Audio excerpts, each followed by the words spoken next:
and we have Christ's Spirit. Chapter 3.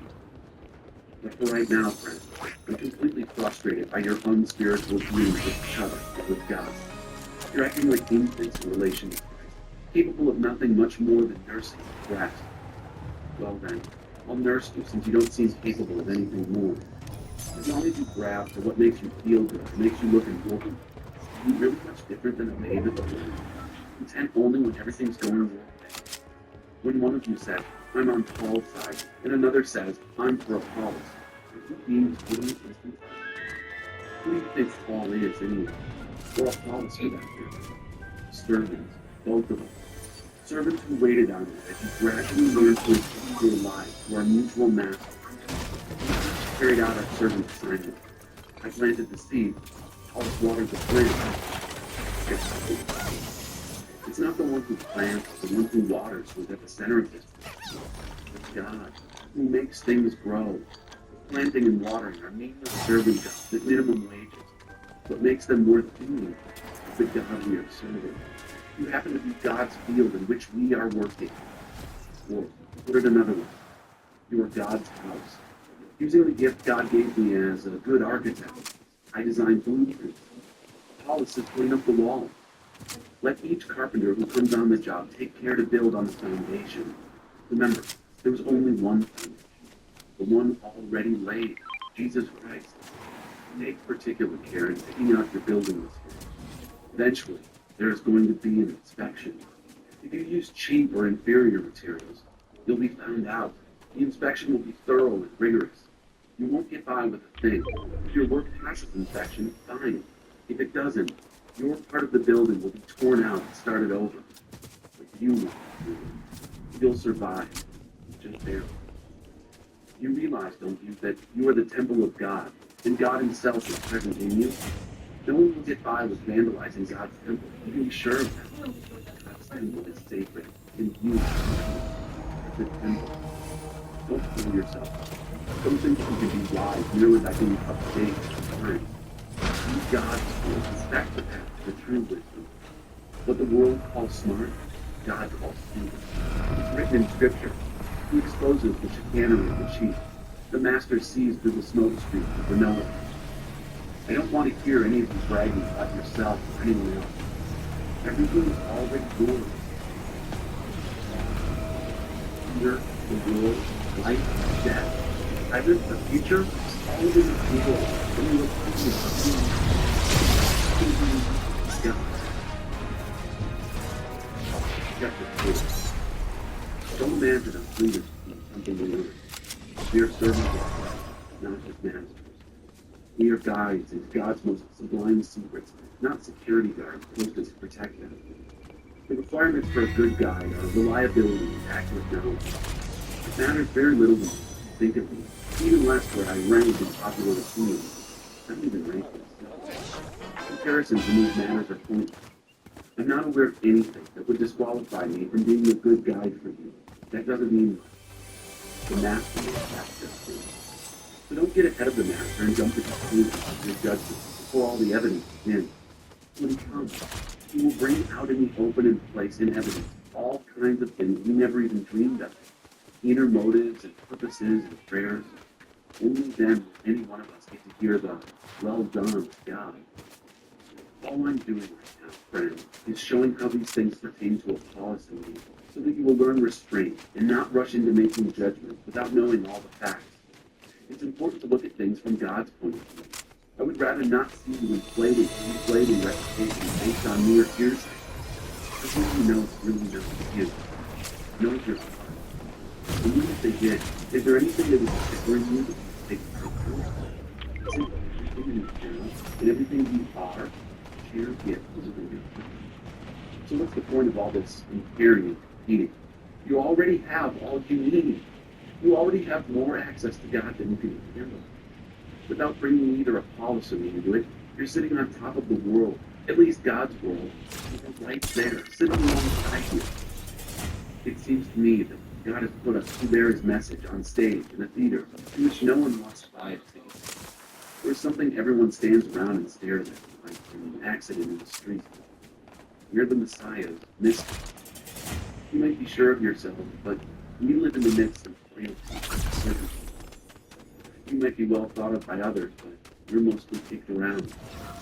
Much of the time, we don't have enough to eat. We wear patched or threadbare clothes.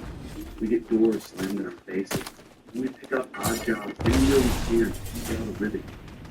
When they call us names, we say, bless them. When they spread rumors about us, we put in the good word for them. We're treated like garbage. Potato food from the culture's kitchen.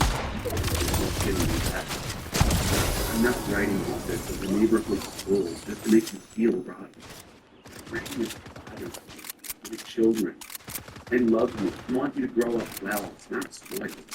There are a lot of people around who can't wait to tell you what you've done wrong, but there aren't many fathers willing to take the time and effort to help you grow up. It was as Jesus helped me proclaim God's message to you, that I became you. I'm not asking you to do anything I'm not already doing. This is why I sent Timothy to you earlier. He is also my dear son, and true to the master. He will refresh your memory on the instructions I regularly give all the churches on the way of Christ. I know there are some of you who are so full of them, they never listen to anyone, let alone me.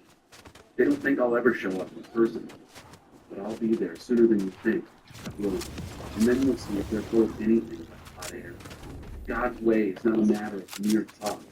It's an empowered slave. So how should I prepare to come to you? As a severe disciplinarian who makes you toe the mark? Or as a good friend and a counselor who wants to share heart to heart with you? You decide. The mystery of sex. Chapter 5. I also received a report of scandalous sex within your church family, the kind that wouldn't be tolerated even outside the church. One of your men is sleeping with his stepmother. You're so above it all that it doesn't even faze you. Shouldn't it break your hearts? Shouldn't it bring you to your knees in tears? Shouldn't this person and his conduct be confronted and dealt with? I'll tell you what I would do. Even though I'm not there in person, I'm sitting right there with you, because I can fully see what's going on. You must not simply look the other way and hope it goes away on its own. Bring it out in the open and deal with it in the authority of Jesus, the Master. Assemble the community. I'll be present in spirit with you, and our Master Jesus will be present in power. Hold this man's conduct up to public scrutiny. Let him defend it if he can. If he can't, then out with him. It will be totally devastating to him, of course. Embarrassing to you. But better devastation and embarrassment than damnation. You want him on his feet and forgiven before the Master on the day of judgment. Your flip and callous arrogance will be seen. You pass it off as a small thing. Anything like that. Yeast, too, is a small thing that works its way through a whole batch of bread dough pretty fast. It gets rid of this yeast. Our true identity is flat, plain, not puffed up with the wrong kind of ingredient. The Messiah, our Passover lamb, has already been sacrificed for the Passover meal, and we are the unraised bread. So let's live out our part in the feast, not as raised bread swollen with the yeast, but as flat bread, simple, genuine, unpretentious. I wrote you in my earlier, you shouldn't make yourselves at home among the sexually promiscuous. I didn't mean that you should have nothing at all to do with outsiders of that sort, or with crooks, whether blue or white, or with spiritual phonies. You'd have to leave the world entirely to do that. I am saying that you shouldn't act as if everything is just fine when one of your Christian companions, misless or crooked, is flipped with God or rude to friends, gets drunk or becomes greedy and predatory. You can't just go along with it, treating it as acceptable behavior. You're not responsible for what's outside of you. Some responsibility for those within our community of believers. God decides. What we need to decide from our brothers and sisters in the world is next time. Clean house. Chapter 6. And how dare you take each other to court? Do you think you've been wrong? Does it make any sense to go before a court that knows nothing of God's ways instead of a family of Christians? The day is coming when the world will stand before its journey. And someday you're going to realize the truth. Would it be a good idea to practice on some of these people? Are you going to judge sins every day?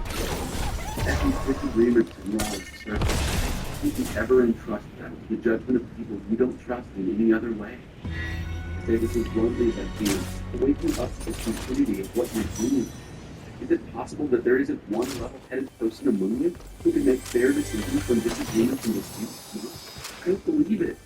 And here you are, taking each other to court before people who don't even believe it. How can they render justice if they don't believe in the God of justice? These court cases are an ugly blot on your community. Wouldn't it be far better to just take it, to let yourself be wrong and forget it? All you're doing is providing fuel for more wrong, more injustice, bringing more hurt to the people of your own spiritual family. Don't you realize that this is never going to change? Unjust people who don't care about God will not be joining in his kingdom. Those who use and abuse sex, use and abuse the earth and everything in it, don't qualify as citizens in God's kingdom. A number of you know from experience what I'm talking about. Not so long ago, you were one. Since then, we were cleaned up and given a fresh start by Jesus. He's our Master, Messiah, and by our God present in us, Spirit. Just because something is technically legal doesn't mean that it's spiritually appropriate. If I went around doing whatever I thought I could get by with, I'd be a slave to my whim. You know the old saying, first you eat to live, and then you live to eat? Well, it may be true that the body is only a temporary thing. That's no excuse for stuffing your body with food or indulging it with sex. Since the Master honors you with the body, honor him with your body. God honored the Master by raising it from the grave. He'll treat yours with the same resurrection. Until that time, remember that your bodies are created with the same dignity the Master's. You wouldn't take the Master's body off for yourself, would you? I hope not. There's more to sex than mere skin on skin. Sex is as much spiritual mystery as physical fact. As written in Scripture, 2 and 1. People want to become spiritually one with the Master. They must not be the kind of sex that avoids commitment and intimacy, leaving us more lonely than ever. The kind of sex that can never become one. There is a sense in which sexual sins are different from all other sins. In sexual sin, we violate the own body. These bodies that were made for God's giving, and God's knowledge love, to become if you realize that your body is a sacred place, it's a living spirit. Don't you see that you can't live however you please, squander what God paid such a high price for? It's a physical person, it's not some piece of property belonging to the spiritual. God owns the whole world. Let's open God in and through your body. To be married, to be single. Chapter 7. Now, getting down to the questions you asked in your letter to me. Sure, is it a good thing to have sexual relations? Certainly, but only within a certain context. It's good for a man to have a wife, and for a woman to have a husband. Sexual drives are strong, but marriage is strong enough to contain them and provide for a balanced and fulfilling sexual life in a world of sexual disorder. The marriage bed must be a place of mutuality. The husband seeking to satisfy his wife, the wife seeking to satisfy her husband. Marriage is not a place to stand up for your own. Marriage is a decision to serve the other, whether in bad health. Abstaining from sex is permissible for a period of time, devoted to and if it's for the purpose of prayer and fasting, but only for such time. Then come back together again. Satan has an ingenious way of tempting us when we least expect it. I'm not, understand, commanding only providing my backbone if you choose.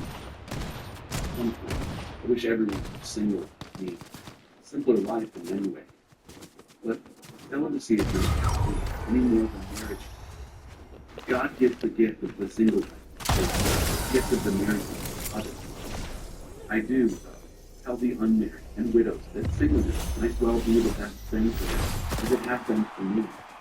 But if they can't manage their desires and emotions, they should by all means go ahead and get married. The difficulties of marriage are preferable by far to the sexually tortured life of singles. If you are married, stay married. This is the Master's command, not mine.